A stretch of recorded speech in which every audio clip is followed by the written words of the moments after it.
Un ciel gris et menaçant s'étendait au-dessus de la petite ville universitaire du Texas, où les gouttes de pluie s'écrasaient lourdement sur les trottoirs détrempés. Mark Davis avançait d'un pas lourd, son sac en bandoulière battant contre sa hanche. Son visage, marqué par les tensions de la vie, reflétait l'inquiétude profonde d'un jeune homme de 23 ans, accablé par sa dernière année à la faculté de droit, un emploi à temps partiel, et un gouffre de dettes laissé par son père récemment décédé. Chaque jour, le monde semblait se refermer un peu plus sur lui. Son téléphone vibra dans sa poche, brisant ses pensées. « Mark Davis, j'écoute », répondit-il. Une voix féminine, posée et autoritaire, s'éleva à l'autre bout du fil. « Monsieur Davis, ici Eleanor Brooks. J'aimerais vous rencontrer. Il s'agit de votre situation financière. » Mark fronça les sourcils. « Pardon ? Qui êtes-vous ? Et comment ? » J'en sais assez, coupa-t-elle d'un ton calme mais tranchant. Retrouvons-nous au Brooks Bistro. Ce soir, 19h. C'est important. Avant qu'il ne puisse protester, l'appel fut interrompu. Intrigué et quelque peu méfiant, Mark se rendit au café désigné. La pluie s'était intensifiée, trempant sa veste mince. Lorsqu'il entra, une chaleur enveloppante et l'odeur réconfortante du café fraîchement moulu le cueillirent. Dans un coin élégant de la salle, une femme aux cheveux argentés impeccablement coiffée, vêtue d'un tailleur aux lignes nettes et luxueuses, l'attendait. « Mark », dit-elle en lui désignant la chaise face à elle. « Asseyez-vous, je vous en prie. » Sa voix était douce, mais sa présence imposait le respect. Mark s'assit avec prudence. « Madame Brooks, de quoi s'agit-il exactement ? Vous allez droit au but. » « Bien. Je sais tout de vos dettes, celles que votre père a laissées derrière lui. Je sais que vous vous battez pour garder la tête hors de l'eau. Je suis ici pour vous proposer une solution. » Mark arqua un sourcil, sceptique. « Quelle sorte de solution ? » Elle posa délicatement sa tasse de thé, puis planta ses yeux perçants dans les siens. « Épousez-moi. » Le monde sembla s'arrêter. « Pardon ? Vous avez bien entendu, dit-elle d'un ton assuré. Il ne s'agit pas d'amour. C'est un arrangement. Je règle toutes vos dettes, je vous offre une sécurité financière, et en échange, vous devenez mon mari. » Mark laissa échapper un rire incrédule. « Vous êtes sérieuse ? Pourquoi moi ? Vous ne me connaissez même pas. » Eleanor se pencha légèrement, son regard plus perçant encore. « Justement. Vous êtes jeune, sans attache, et assez désespéré pour envisager l'impensable. Je ne cherche pas de romance, Mark. J'ai besoin d'un compagnon. D'un nom à partager. D'une image. D'une stabilité pour mon héritage. Pensez Y comme à un contrat. » Mark secoua la tête, le cerveau en ébullition. « C'est de la folie. Et vous, qu'est-ce que vous y gagnez vraiment ? » Pour la première fois, son expression s'adoucit. « J'ai passé ma vie seule, Mark. Pas d'enfant. Plus de famille. Ce que je veux aujourd'hui, c'est de la compagnie, même si ce n'est qu'une façade. Et un contrôle total sur ce que je laisserai derrière moi. Un mari m'y aidera. » Il se leva brusquement, la chaise raclant le sol. « Je ne peux pas. Il me faut du temps pour réfléchir. » « Bien sûr, » répondit-elle froidement. « Mais ne tardez pas. Mon offre a une date d'expiration. » Cette nuit-là, Mark rentra chez lui sous une pluie battante, les vêtements trempés, l'âme encore plus. Autour de la table de la petite cuisine, sa mère, amaigrie par la maladie, l'écouta attentivement pendant qu'il racontait l'étrange proposition. « Mark, dit-elle doucement, je sais que ça paraît fou, mais si elle est prête à t'aider, peut-être faut-il y réfléchir. » Il fixa ses mains, déchirées entre sa dignité et la détresse qui s'accumulait dans sa vie. « Tu me demandes d'épouser une femme que je n'aime pas, juste pour nous sortir de cette impasse ? Je te demande de te sauver, Mark, de nous sauver tous les deux. » Le lendemain matin, Mark retourna au bistrot. Eleanor l'attendait déjà, impeccable et impassible. « Alors » demanda-t-elle sans lever les yeux de sa tablette. « Je vais le faire » répondit-il, la gorge nouée. Elle esquissa un léger sourire. « Parfait. Tout sera organisé immédiatement. » Une semaine plus tard, Mark se tenait dans une salle de tribunal, vêtu d'un costume qu'elle avait choisi pour lui. La cérémonie fut brève, en présence uniquement de l'avocat d'Eleanor et d'un notaire. Alors qu'ils échangeaient leurs vœux, un poids lourd s'installait dans sa poitrine. Quand l'officiant les déclara mari et femme, elle se tourna vers lui avec un sourire figé. « Bienvenue dans votre nouvelle vie, Monsieur Davis. » Alors qu'il sortait du tribunal sous une pluie fine, Mark aperçut son reflet dans une flaque. Avait-il sauvé sa famille, ou vendu son âme? Le taxi franchit les grilles de l'imposante propriété d'Eleanor Brooks. La demeure ressemblait davantage à un musée qu'à une maison. Colonnes majestueuses, façade en pierre immaculée, tout respirait l'argent ancien. Mais les fenêtres, elles, étaient sombres, comme si aucune lumière ne trouvait grâce ici. En entrant, valise à la main, Mark fut accueilli par Eleanor, toujours aussi soignée. « Bienvenue, Monsieur Davis », dit-elle d'un ton solennel. « Le dîner est servi à 19 heures. » Il hocha simplement la tête, suivant la gouvernante jusqu'à sa chambre. Celle-ci était somptueuse, lit immense, meubles anciens, baies vitrées donnant sur des jardins parfaitement entretenus. Pourtant, le luxe glacé de la pièce semblait repousser toute forme de chaleur humaine. Le soir, Mark prit place à l'extrémité d'une table interminable. Eleanor, à l'autre bout, portait une blouse en soie et des perles. Le repas, digne d'un restaurant étoilé, était servi par un personnel muet et invisible. « J'espère que vous vous installez bien », dit-elle en découpant son filet de bœuf avec une précision chirurgicale. « C'est différent. Cette maison est immense. J'ai l'impression que je pourrais m'y perdre. » Elle esquissa un sourire en coin. « Vous vous y habituerez. Ou pas. Mais vous êtes ici, désormais. » Mark fronça les sourcils. « Vous n'avez jamais vraiment parlé de votre défunt mari. » Le couteau d'Eleanor s'immobilisa. « C'était un homme d'affaires. Comme votre père. Leurs chemins se sont croisés. Pas toujours de la meilleure manière. Que voulez-vous dire ?» Elle le fixa, les yeux durs. « Disons que certaines affaires restent inachevées. Mais c'est du passé. Bientôt, vous comprendrez pourquoi je vous ai choisi. » Ces mots sibyllins laissèrent Mark avec un frisson dans l'échine. Les jours suivants, l'inconfort grandit. Le personnel évitait son regard, parlait à voix basse lorsqu'il passait. Il entendit des bribes de conversation. Pourquoi lui? Elle ne fait jamais rien sans raison. Il comprendra. Ils finissent toujours par comprendre. Un soir, en flânant dans la bibliothèque, il remarqua un trousseau de clés sur le bureau d'Eleanor. Parmi les papiers, une petite clé ouvragée brillait sous la lampe. Personne à l'horizon. Tremblant, il la prit. Lourde, froide. Peut-être ouvrait-elle l'une des nombreuses portes verrouillées qu'il avait croisées. Cette nuit-là, allongé dans son lit aussi luxueux qu'oppressant, il contemplait la clé, les pensées tourbillonnant dans son esprit. Que cachait Eleanor? Et surtout, pourquoi lui? Pourquoi maintenant? Le manoir dormait dans un silence absolu lorsqu'il se leva enfin, la clé pesant dans sa poche comme un secret trop longtemps tu. Mark approcha de la porte qu'il avait repérée plus tôt. La poignée en laiton finement sculptée brillait faiblement sous le clair de lune filtrant à travers les grandes fenêtres. Il jeta un coup d'œil par-dessus son épaule, puis introduisit lentement la clé dans la serrure. Le cliquetis discret résonna dans le silence comme un coup de tonnerre, lui glaçant le sang. La porte s'ouvrit en grinçant. La pièce semblait figée dans le temps, comme une capsule préservée d'une époque révolue. Des meubles couverts de poussière, un papier peint fané, et un parfum d'abandon embaumaient l'air.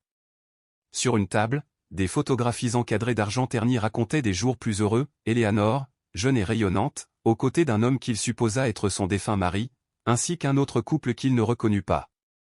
Mais ce qui attira surtout l'attention de Mark fut la pile de documents posés sur le bureau. Il les feuilleta rapidement, ses yeux s'écarquillant au fil des pages. Des contrats juridiques détaillaient une série d'échecs commerciaux impliquant le mari d'Eleanor et son propre père. L'un des documents, une lettre manuscrite à l'écriture nerveuse et inclinée, accusait frontalement son père de fraude. « Tu as tout détruit. Ma famille a été laissée sans rien à cause de tes mensonges. » Puis son regard tomba sur la dernière page. Il resta figé.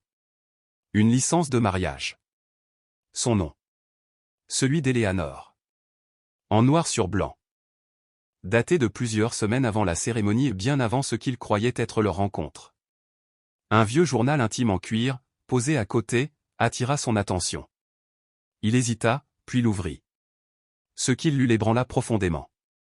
C'étaient les pensées d'Eleanor, couchées noir sur blanc, révélant un plan méticuleusement élaboré. Je le lirai à moi, coûte que coûte. Il paiera, lui, comme son père m'a fait payer.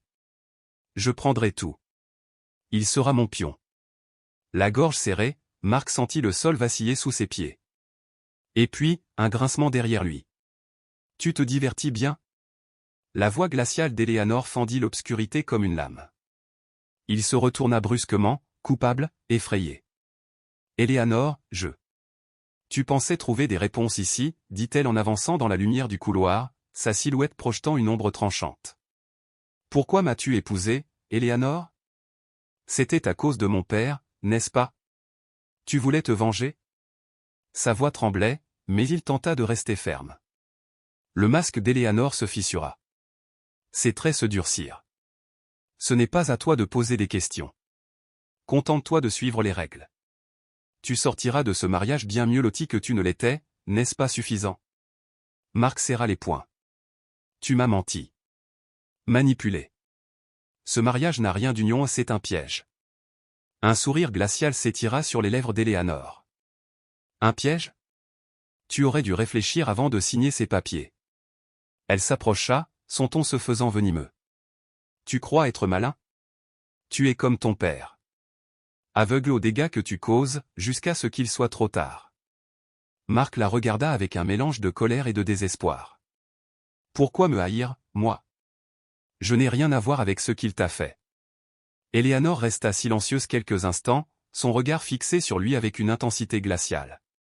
Tu es dépassé, Marc. Ne mets pas ton nez là où il ne faut pas, elle tourna les talons et s'éloigna, ses pas résonnant dans le couloir désert. Cette nuit-là, Marc ne ferma pas l'œil. Les mots d'Éléanore tournaient en boucle dans sa tête, tout comme les révélations contenues dans les documents et le journal. Était-ce réellement une vendetta? Jusqu'où était-elle prête à aller? Soudain, une voix lointaine le sortit de ses pensées. C'était Éléanore. Il se glissa hors du lit et s'approcha de son bureau, appuyant doucement l'oreille contre la porte. Assurez-vous que le transfert soit finalisé. Il est trop tard pour reculer. Sa voix était ferme, autoritaire. Le sang de Marc se glaça. Que était-ce qu'elle tramait encore? Plus tard, il s'assit dans l'immense bibliothèque, seul, accablé. Chaque recoin de ce manoir luxueux lui semblait désormais hostile, comme si les murs eux-mêmes dissimulaient les secrets d'un piège doré. Cette maison n'était plus qu'une cage dorée, tissée d'intrigues et de mensonges. Ce soir-là, il se tourna vers M. Harris, le majordome discret mais observateur. Monsieur Harris, il se passe quelque chose de terrible ici. J'ai besoin de votre aide. L'homme le fixa calmement, les mains jointes dans son dos. Je me demandais quand vous viendriez me voir. Vous savez quelque chose. Sur Éléanore, sur tout ça. Un long silence précéda sa réponse. Vous n'êtes pas le premier jeune homme à tomber dans sa toile, Marc. Elle est brillante, méthodique, impitoyable quand elle poursuit un objectif. Il marqua une pause. Méfiez-vous. Alors pourquoi êtes-vous encore ici, si vous connaissez sa vraie nature? Un éclair de tristesse traversa les yeux du vieil homme. Parce que tout le monde n'a pas le luxe de partir. Marc savait qu'il devait agir. Il contacta un ami de la faculté de droit, Peter. Dis-moi, si quelqu'un signe un contrat sous la contrainte ou sur la base d'un mensonge, il y a moyen de l'annuler? Hypothétiquement, oui. Mais tout dépend des preuves. Tu es dans un pétrin, mec? Non, juste un projet de classe. Répondit Marc, éludant la question. Les jours suivants, il fouilla le bureau d'Éléanore en son absence, à la recherche d'un indice. Une nuit, il trouva une lettre adressée à son père. L'écriture rageuse d'Éléanore accusait. Tu nous as laissés sans rien. Mon mari n'a pas survécu au choc. Son cœur n'a pas tenu. Je te ferai payer. Toi. Ta famille. Tous. Marc referma l'enveloppe, secoué. Elle ne voulait pas simplement récupérer sa fortune. Elle voulait une justice personnelle. Une vengeance froide, nourrie de souffrance et de deuil. Cette nuit-là, il commença à élaborer des plans pour fuir le domaine. Mais Éléanore, aux instincts aiguisés, pressentit le changement. Le lendemain matin, elle entra dans la salle du petit déjeuner, glaciale. Tu t'agites, Marc. Il s'arrêta, la cuillère suspendue. Je ne vois pas de quoi tu parles. Elle sourit, Mais son regard restait tranchant. Ne fais pas l'innocent. Tu crois pouvoir me dépasser? Tu es bien naïf.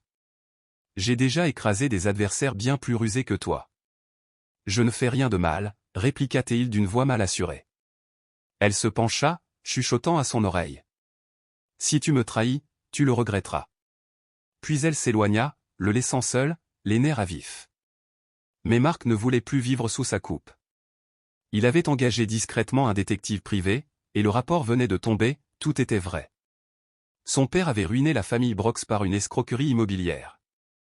Harold Brox, le mari d'Eleanor, était mort peu après d'une crise cardiaque. Depuis, Eleanor vivait pour sa vengeance. Le mariage? Un piège magistral, une condamnation maquillée sous l'apparence du luxe. Marc serra les poings, envahi par une colère nouvelle. Il n'allait plus jouer le rôle du pion. Le jeu venait de changer. L'héritage de la vérité, une histoire de pardon, de justice et de renaissance. Comment aurait-elle pu lui reprocher les fautes de son père? Cette pensée revenait sans cesse hanter Marc, malgré la colère qu'il éprouvait à l'égard d'Eleanor. Il ne pouvait s'empêcher de ressentir une forme d'empathie pour la douleur qui l'avait poussé à agir ainsi. Même s'il détestait ses manigances, il comprenait aujourd'hui l'origine de cette rage silencieuse qui l'animait depuis tant d'années. Ce soir-là, Marc rencontra discrètement Peter, un ancien camarade de la faculté de droit, dans un café isolé. Ensemble, ils examinèrent les documents que Marc avait récupérés dans le bureau d'Eleanor, ainsi que les éléments rassemblés par un enquêteur privé. Ce qu'ils découvrirent fit frémir Marc, des partenariats douteux, des bilans financiers falsifiés, des transactions dissimulées. Eleanor poursuivait sa quête pour rebâtir un empire, peu importe les moyens. « Peter, dit Marc d'une voix grave, je crois que j'ai tout ce qu'il faut pour la faire tomber. » Son ami hocha lentement la tête, la mine inquiète. « Tu dois faire attention, Marc. Si elle comprend que tu es sur sa trace, elle pourrait devenir dangereuse. On ne sait pas jusqu'où elle est prête à aller. » Marc serra les poings. Elle a déjà causé assez de dégâts. Il est temps d'y mettre fin. Le lendemain matin, il attendit dans le vaste salon du domaine, les preuves soigneusement rangées dans son sac. Lorsqu'Eleanor entra, toujours drapée dans cette dignité froide qui la caractérisait, Marc se leva pour lui faire face. « Marc, dit-elle d'un ton sec, il faut qu'on parle. »« Oui, en effet, » répondit-il en tirant les documents de son sac. « C'est urgent. J'ai découvert la vérité. Sur mon père. Sur Harold. Sur tout ce que tu as fait pour reconstruire ta fortune. » Pour la première fois depuis qu'il la connaissait, le masque d'Eleanor se fissura légèrement. Ses yeux se posèrent brièvement sur les papiers. « Tu as fouillé. Encore. Tu ne comprends donc rien à ce que ton père a fait à ma famille. » Marc s'approcha, sa voix tremblante d'émotion. « Je comprends, Eleanor. Mais toi, comprends-tu ce que tu as fait? Tous les gens que tu as blessés sur ton chemin? Moi, par exemple. Je n'avais rien à voir avec ça, et pourtant. » La mâchoire d'Eleanor se crispa. « Et ma famille, Marc? Est-ce qu'elle méritait de tout perdre? Mon mari est mort de stress, brisé par la trahison, pendant que ton père vivait dans le confort. Ne viens pas me parler de justice. » Marc leva les feuilles qu'il tenait dans une main tremblante. La vengeance ne le ramènera pas. Et elle ne réparera rien. Tu as passé ta vie à entretenir cette haine, à détruire des vies autour de toi. Jusqu'où comptes-tu aller? Le regard d'Eleanor vacilla. Ses épaules s'affaissèrent légèrement, comme si le poids de ses actes venait de lui retomber sur la poitrine. Marc crut percevoir une once de regret. « Tu me rappelles Harold, dit-elle dans un murmure. La même fougue. La même obstination. Je ne m'attendais pas à ressentir quoi que ce soit pour toi. Mais, nous y voilà. » Marc, troublé, hésita un instant. « Si c'est vrai, alors arrête. Laisse tomber avant qu'il ne soit trop tard. » Mais avant qu'elle ne puisse répondre, le bruit de pneus crissant sur les graviers du domaine rompit le silence. Quelques instants plus tard, des policiers en uniforme pénétrèrent dans la pièce, Peter à leur côté. « Madame Eleanor Brox, vous êtes en état d'arrestation. Vous êtes inculpée de fraude et de conspiration. » Eleanor se tourna vers Marc, les yeux brûlants. « Tu les as appelés? »« Tu ne m'as laissé aucun choix, » répondit-il d'une voix calme mais déterminée. Alors qu'elle était escortée hors de la pièce, elle jeta un dernier regard à Marc. Tu crois avoir gagné, mais la vengeance ne s'efface pas aussi facilement. Méfie-toi de ne pas être à ton tour consumé par elle. Marc resta immobile, submergé par un mélange de soulagement et de tristesse. Il avait révélé la vérité, il s'était protégé. Mais les mots d'Eleanor résonnaient encore en lui. Avait-elle raison? Le passé partagé allait-il continuer à le hanter, même après tout cela? Le coup de marteau du juge résonna dans la salle d'audience, mettant fin au procès d'Eleanor Brox. Marc, assis au fond, observait en silence celle qui avait autrefois été sa femme affronter les conséquences de ses actes. Malgré tout, son témoignage avait permis d'alléger la peine. Il ne l'avait pas fait par pitié, mais parce qu'il comprenait les zones grises de leur histoire. Le regard d'Eleanor croisa brièvement le sien. Il n'y avait plus de défi dans ses yeux, ni de froideur. Juste un léger hochement de tête, presque une demande de pardon. Quelques jours plus tard, Marc fut convoqué une dernière fois au domaine. L'endroit, autrefois imposant et oppressant, semblait désormais vide. L'avocat lui remit une enveloppe et un document, le titre de propriété. Eleanor lui léguait la maison. Dans sa lettre, rédigée d'une main élégante, elle écrivait. Ce n'était jamais pour l'argent, Marc. C'était pour la clôture. Harold méritait justice. Mais j'ai perdu de vue ce qui comptait vraiment. Tu m'as rappelé que l'on pouvait avancer. Ce domaine n'est plus le sanctuaire de ma douleur. Il peut devenir autre chose. Utilise-le bien. Marc n'hésita pas. Il vendit la propriété sans regret.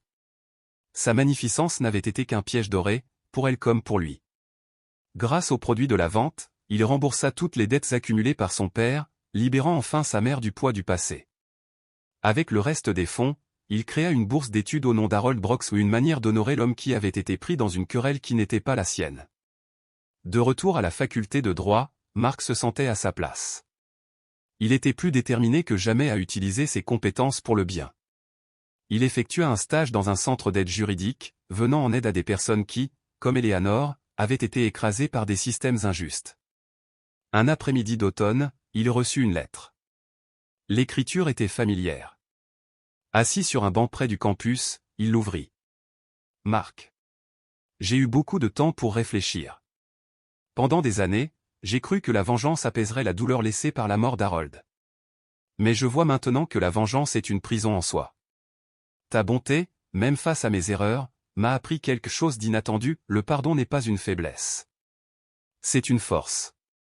Merci d'avoir été meilleur que le monde autour de toi. Merci de m'avoir montré qu'il est possible de briser les cycles que l'on hérite. J'espère que tu trouveras le bonheur que je n'ai jamais su atteindre. Eleanor. Marc resta longtemps immobile, les yeux posés sur les mots, comme pour les ancrer en lui. Puis il plia la lettre avec soin et la glissa dans sa poche, étrangement apaisé. Un an après l'arrestation d'Eleanor, Marc prononça un discours devant un groupe de boursiers réunis pour une modeste cérémonie. Derrière lui, une plaque sobre affichait « Fonds Harold Brox pour une seconde chance ». Cette bourse, dit-il avec conviction, ne concerne pas que l'argent. Elle est une promesse. Celle de ne pas oublier ceux que la société ignore. Celle de transformer la douleur en espoir, les blessures en opportunités. Après la cérémonie, Marc s'éloigna lentement, le regard levé vers le ciel clair. Il se sentait enfin libre. Dans la poche de son manteau, la lettre d'Eleanor restait là, tel un souvenir discret des leçons apprises, sur la rédemption, la justice, et le pouvoir transformateur du pardon.